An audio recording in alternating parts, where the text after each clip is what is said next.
ब्रह्म सूत्र का पहला अध्याय के चारों पाद हो गए हैं।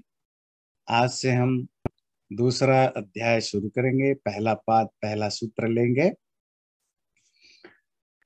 पहले अध्याय में जो भी डिस्कशन हुआ उसमें मोस्टली जो श्रुति के जो वाक्य थे, वेद उपनिषद आदियों के, उनका डिस्कशन हुआ। उसके जो टेक्स्ट हैं, उस टेक्स्ट में जो चीजें बताया गया, वहां जहां जहां कंफ्यूजन है उसके हिसाब से उसका समाधान हार्मोनी बनाने की कोशिश की गई। अभी ये दूसरे अध्याय के पहले पाद में स्मृतियों के जो टेक्स्ट है उसके साथ जो सिद्धांत है वो कितना मैच करता है नहीं करता है, उससे डिस्कशन होगा।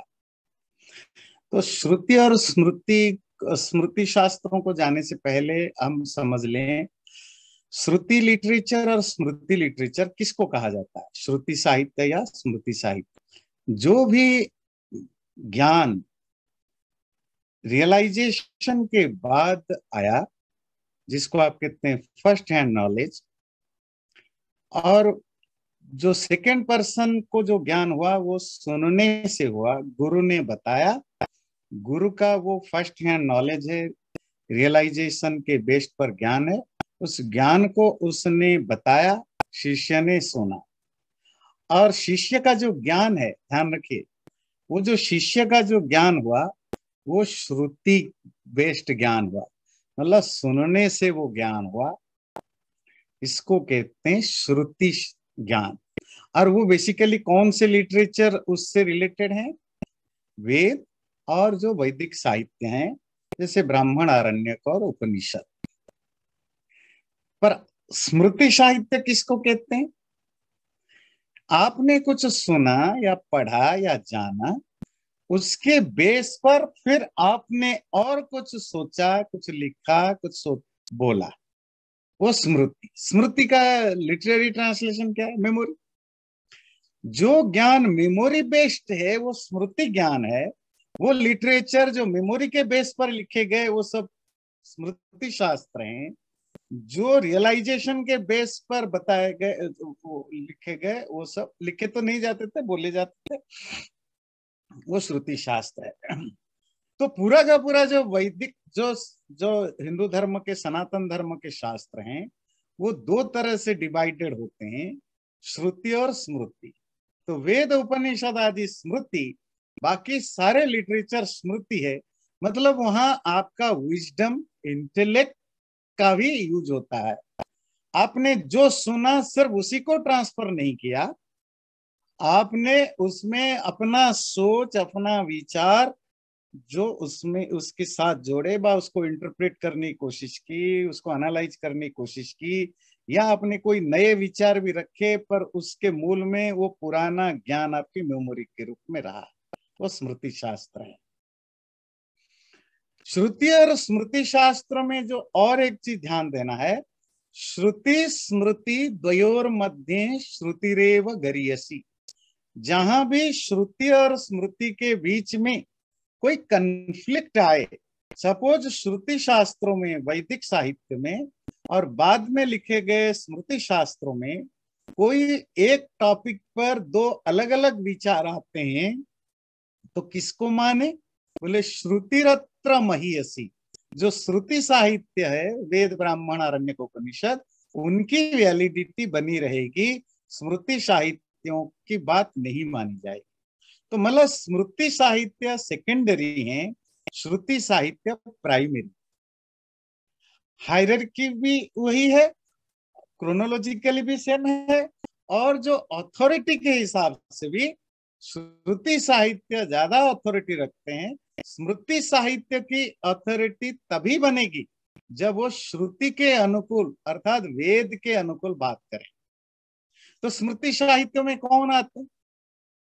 सारे दर्शन शास्त्र, वेदांग, आपके महाभारत, रामायण, गीता, जितने आपके धर्मशास्त्र हैं, जो भी आगे लिटरेचर हिंदू धर्म के जो भी साहित्य लिखे गए, वो सब स्मृति शास्त्र कहलाएंगे, सिवाय वैदिक साहित्यों को।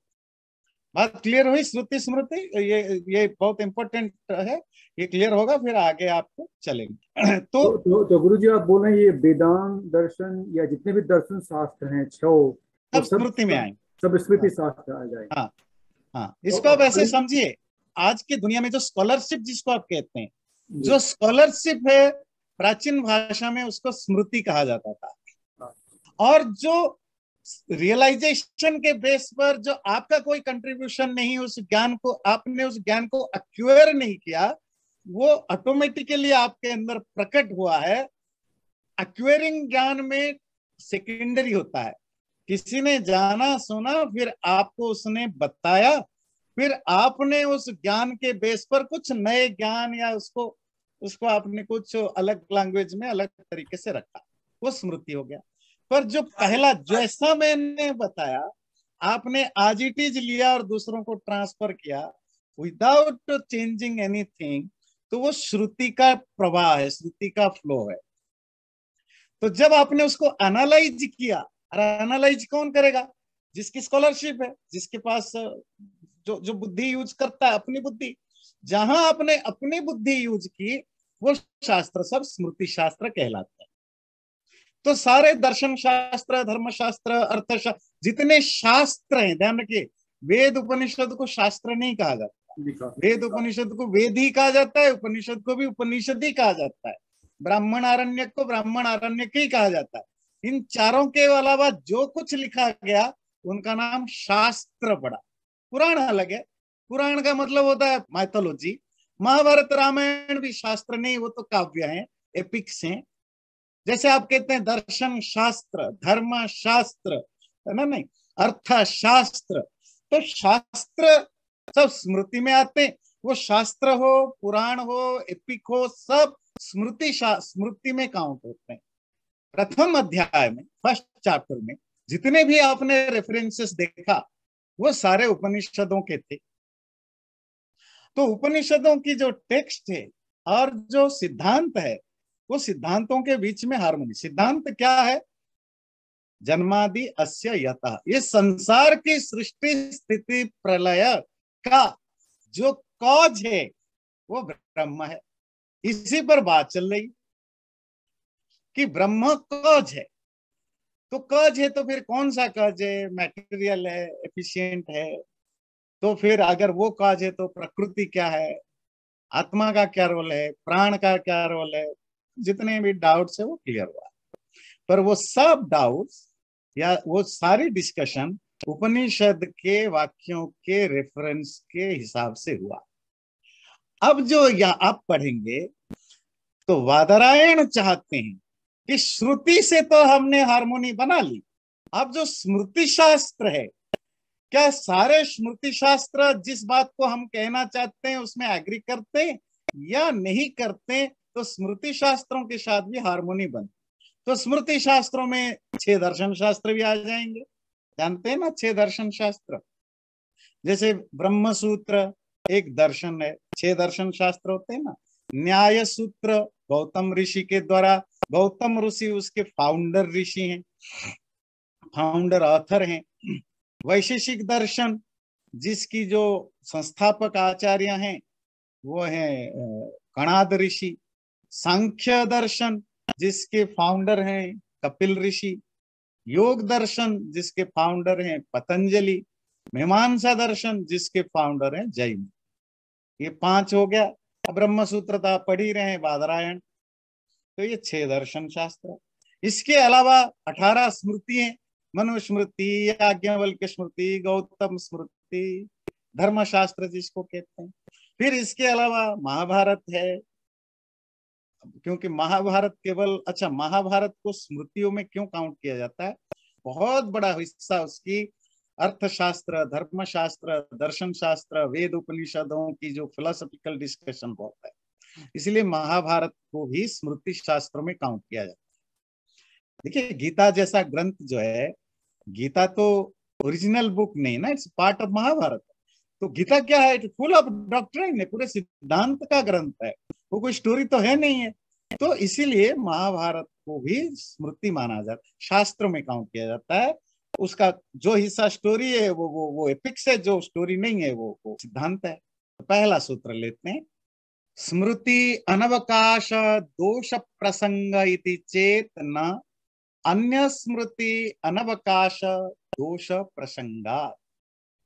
स्मृति शास्त्रों के लिए कोई स्कोप ही नहीं बचेगा, और ये एक तरह का दोष है, ये एक तरह की डिफेक्ट है, ऐसा अगर आप कहो नहीं। क्यों? अन्य स्मृति अनवकाश दोष प्रसंगात्। अगर किसी पर्टिकुलर शास्त्र को, और यहाँ सांख्य दर्शन की बात हो रही है, हम उसकी चर्चा करेंगे, अगर आप कहो जिस तरह आपने डिस्कशन किया उसके हिसाब से, तो फिर सांख्य दर्शन की जो थ्योरी है वो उसका स्कोप यहाँ नहीं बनता, ऐसा कहो, ये गलत है, ऐसा नहीं है। अन्य स्मृति अनवकाश दोष प्रसंगात्। अगर ऐसा होता तो फिर कोई दूसरे स्मृतियों में भी, दूसरे शास्त्रों का भी स्कोप नहीं बनता इस टॉपिक में। तो क्या भाव है? बैकग्राउंड ये है, जब ब्रह्म सूत्र में कहा कि ब्रह्म जो है वो कारण है, सांख्य दर्शन में संसार का कारण के रूप में प्रकृति को डिफाइन किया गया। पूरा सांख्य दर्शन प्रकृति पर ही ज्यादा फोकस करता है। जैसे आपने देखा अभी तक वेदांत दर्शन में सारी बातें जब भी हम करते हैं ब्रह्म ब्रह्म ब्रह्म ही रटते रहते हैं। हर 2-4 लाइन में ब्रह्म परमात्मा परमेश्वर आ जाता है। इसी तरह सांख्य जब आप पढ़ेंगे हर 2-4 लाइन में प्रकृति प्रकृति प्रकृति प्रकृति होगी। तो सांख्य कहता है प्रकृति संसार का कारण है, आप कहते हो ब्रह्म संसार का कारण है, फिर सांख्य शास्त्र तो गलत हो जाएगा, सांख्य शास्त्र के लिए कोई स्पेस नहीं बचेगा। अगर ऐसा आप सोचते हो, सूत्रकार कहते हैं अपोनेंट को, तो ऐसा गलत है। क्यों? ऐसा सिर्फ सांख्य शास्त्र में ही नहीं, ऐसा और भी बहुत सारे स्मृति शास्त्र व दर्शन शास्त्र वगैरह हैं जहां उनके लिए भी प्रॉब्लम हो जाएगा, उनके लिए भी स्पेस नहीं मिल पाएगा अगर जिस तरह की आर्गुमेंट आप रखना चाहते। आर्गुमेंट क्या? कि ब्रह्म ही कारण है। तो कॉन्फ्लिक्ट का जोन क्या है? अपोनेंट मानता है कि सांख्य शास्त्र प्रकृति को ही कारण मानता है, अंडरलाइनिंग ही, ब्रह्म को कारण नहीं मानता। अब बड़े आपको इंटरेस्टिंग चीज बताए, वो वेस्टर्न स्कॉलर हो या इंडियन स्कॉलर हो, वो सब एक मिसपरसेप्शन को फैलाते हैं। वो है कि सांख्य दर्शन निरीश्वरवादी है, मतलब सांख्य दर्शन doesn't believe in the existence of god. Sankhya दर्शन सिर्फ प्रकृति को ही संसार का कारण मानता है, प्रकृति जो कि मैटर है ना, तो जड़ को ही मानता है, और वो ब्रह्म या ईश्वर की एग्जिस्टेंस को नहीं मानता। इस तरह का एक मिसपरसेप्शन क्रिएट किया गया है। उसका क्या कारण है उस पर हम नहीं जाएंगे। और ये जिस बेस पर फैलाया गया ये मिसपरसेप्शन, सांख्य सूत्र में सूत्र है 157 ईश्वरा सिद्धे। इसका अर्थ होता है, सूत्र का सिंपल ट्रांसलेशन है ईश्वर की सिद्धि ना होने से। सूत्र का कॉन्टेक्स्ट था, जैसे ब्रह्म सूत्र का शुरुआत होती है जन्माद्यस्य यतः, सारे संसार की जन्म आदि क्रिएशन और जो डिसोल्यूशन सृष्टि प्रलय आदि जहां से हुआ, मतलब जो इसका कॉज है वही ब्रह्म है। पर आगे जाकर के डिफाइन किया, जब हम कहते हैं कॉज है, कारण है, वो निमित्त कारण है, एफिशिएंट कॉज है। आगे अलग अलग सूत्रों में डिटेल कर दिया कि ये प्रकृति जो है उसकी भी एग्जिस्टेंस है। इवन पिछले बार क्लास में भी आपने पढ़ा प्रकृतिश्च, है ना। इसी तरह सांख्य दर्शन का फोकस पॉइंट है मेटेरियल कॉज, ब्रह्म सूत्र का, वेदांत दर्शन का फोकस है ब्रह्म। तो ब्रह्म का संसार में क्या रोल है डिफाइन करता है वेदांत दर्शन, बाकी चीजें साइड बाय साइड आ जाती। कपिल सांख्य दर्शन में इसकी मैटेरियल कॉज है, इसको उस पर व्याख्या करते, बीच बीच में कहीं ब्रह्मा आत्मा जो भी आ गया वो साइड रेफरेंस के रूप में चर्चा करते हैं। कहीं किसी की चर्चा कम होने से यह अर्थ नहीं होता कि वो दूसरे को नहीं मानता। सपोज मैं पॉलिटिकल साइंस का एक्सपर्ट हूं, मैं पॉलिटिक्स के बारे में डिस्कशन करता हूं और मेरे टॉपिक में कहीं भी फिजिक्स का कोई रेफरेंस नहीं आया, क्या आप ऐसा मानेंगे कि मैं फिजिक्स के खिलाफ हूं? अगर एक फिजिक्स का एक्सपर्ट फिजिक्स के रूल के बारे में समझा रहा है या कोई बुक लिख रहा है और उसने कहीं भी उसमें किसी केमिस्ट्री का रेफरेंस नहीं दिया या किसी इकोनॉमिक्स का रेफरेंस नहीं दिया या रिलीजन का रेफरेंस नहीं दिया, डज इट मीन दैट कि वो फिजिक्स का जो टेक्स्ट बुक या उसका ऑथर है वो रिलीजन, पॉलिटिक्स, इकोनॉमिक्स किसी का एग्जिस्टेंस को नहीं मानता या कम रेफरेंसेस दिया? Kapil at the end of the day क्या प्रूव करना चाहते? संसार का उपादान कारण कौन है, which is the material cause of the universe. तो उसमें वो कहते हैं, कुछ काफी सारे आर्गुमेंट देते हैं, इस आर्गुमेंट पर सिद्ध होता है कि ईश्वर उपादान कारण नहीं है, ईश्वरा सिद्धे। इस उपादान कारण के प्रसंग में ईश्वर असिद्ध होता है। सांख्य दर्शन का एक उदाहरण देते हैं, सांख्य 3:55, अकार्यत्वेपि तद योगो पारवश्यात्। प्रकृति किसी का कार्य नहीं है, मीन्स हम अपने माँ बाप के बच्चे हैं, मतलब माँ बाप हमारे कॉज हैं, हम अपने बच्चों के कॉज हैं। हाँ जी, तो मतलब हम कॉज भी है, इफेक्ट भी है। हम कार्य किसके हैं? अपने माँ बाप के। हम कारण किसके हैं? अपने बच्चों के। तो हम हो गए कारण भी, कार्य भी। अच्छा, हमारे माँ बाप कौन है? तो कारण है कि कार्य है? वो भी दोनों है। वो अपने माँ बाप की कार्य है और हमारे वो कारण है। तो उनके माँ बाप कौन है? तो पूरी दुनिया का ज्यादातर जो चीजें हैं, ध्यान से सुनिए, इंटरेस्टिंग चीज, ज्यादातर चीजें जो है वो किसी ना किसी का कारण भी है और कार्य भी है, इफेक्ट भी है, कॉज भी है। ये हायरार्की कब तक चलेगा? चलता जाएगा, चलता जाएगा, चलता जाएगा। फिर आप तन्मात्रा, तन्मात्रा से अहंकार, अहंकार से महत्त्व, प्रकृति। प्रकृति किसका कार्य है? किसी का नहीं, सिर्फ कारण है। बाकी सारे कारण कार्य है, कारण कार्य है, कारण कार्य है। तो प्रकृति सबकी माँ बाप है, उसकी माँ बाप कोई नहीं है। इसी को कहते हैं अकारण कारण। ध्यान दीजिए, अकारण कारण मीन्स वो सबका कारण तो है पर उसका कोई कारण नहीं। महर्षि कपिल सांख्य में लिखते हैं 3:55 में, प्रकृति किसी का भी कार्य नहीं क्योंकि वो इटर्नल है, नित्य है, पर उसके बावजूद भी पारवश्यात, वो दूसरे के वश में है, वो सबोर्डिनेट है, वो किसी के अंडर डिपेंडेंट रहता है, वो सबोर्डिनेट। सबोर्डिनेट किसका है? उस परमात्मा का है, डिपेंडेंट ऑन गॉड। इसके लिए सूत्र दिया, अकार्यत्वेपि, वो कार्य ना होने पर भी, इफेक्ट ना होने पर भी पारवश्य, उसके परम किसी दूसरे का वश में, डिपेंडेंस में होता है। तो यह सांख्य में परमात्मा की स्वीकृति है, पर परमात्मा को कॉज के रूप में। कौन सा कॉज? जिस कॉज की बात कपिल करना चाहते हैं। कपिल किस कॉज की बात करना चाहते हैं? मैटेरियल कॉज की नहीं है, पर प्रकृति अधीन है। वेदांत सूत्र में भी सेम चीजें आया।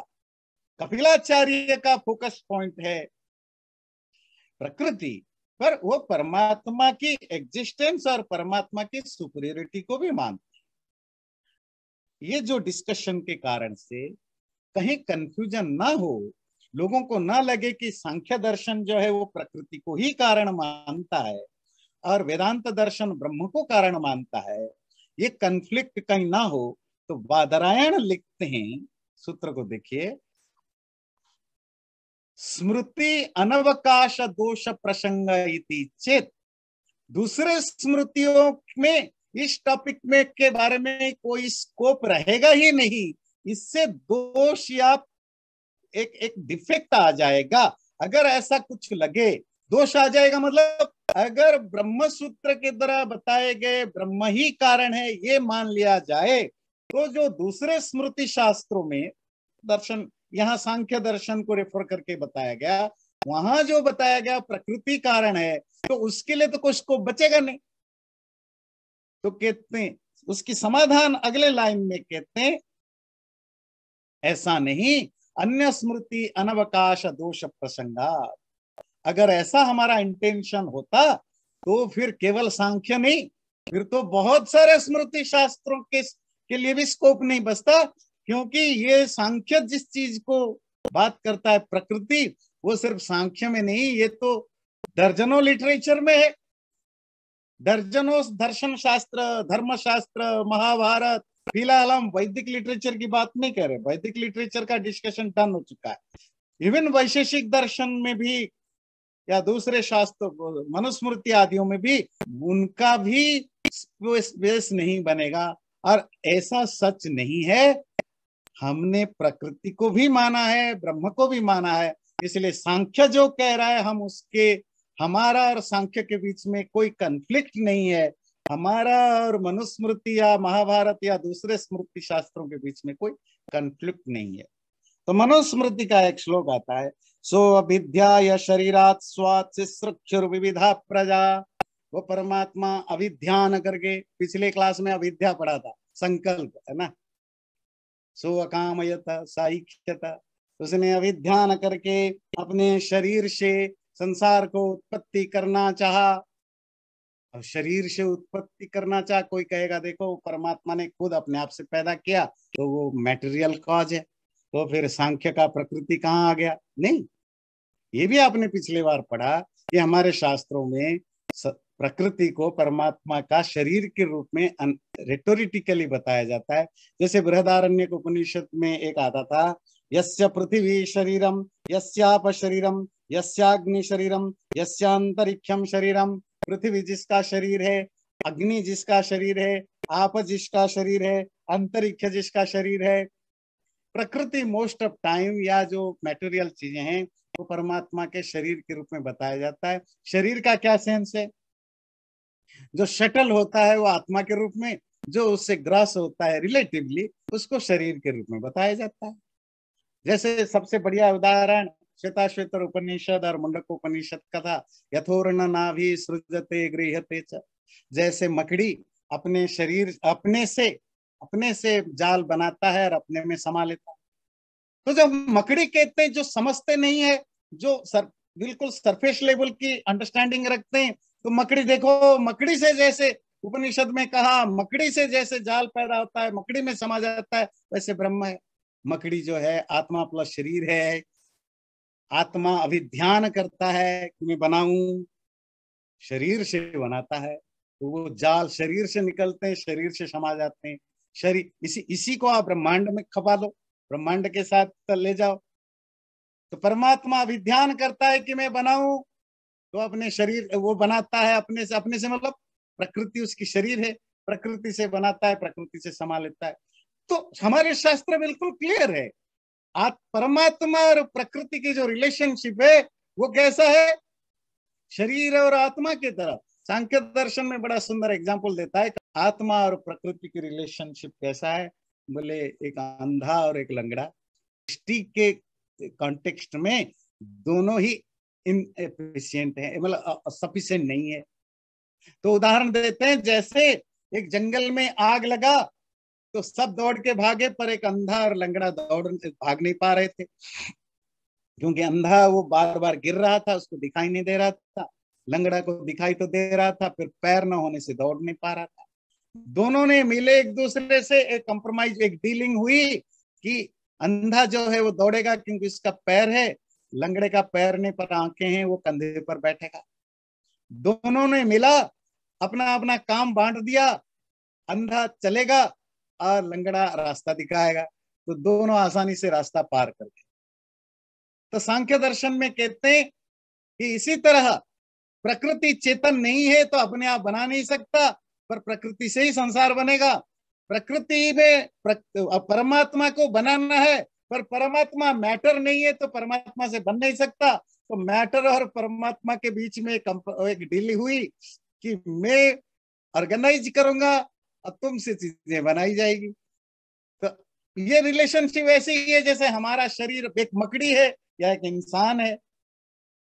मकड़ी सोचता है मैं बनाऊं, मकड़ी सोचता है, मतलब मकड़ी के सोचने का काम आत्मा से रिलेटेड है और शरीर से बनता है, शरीर से समा जाता है।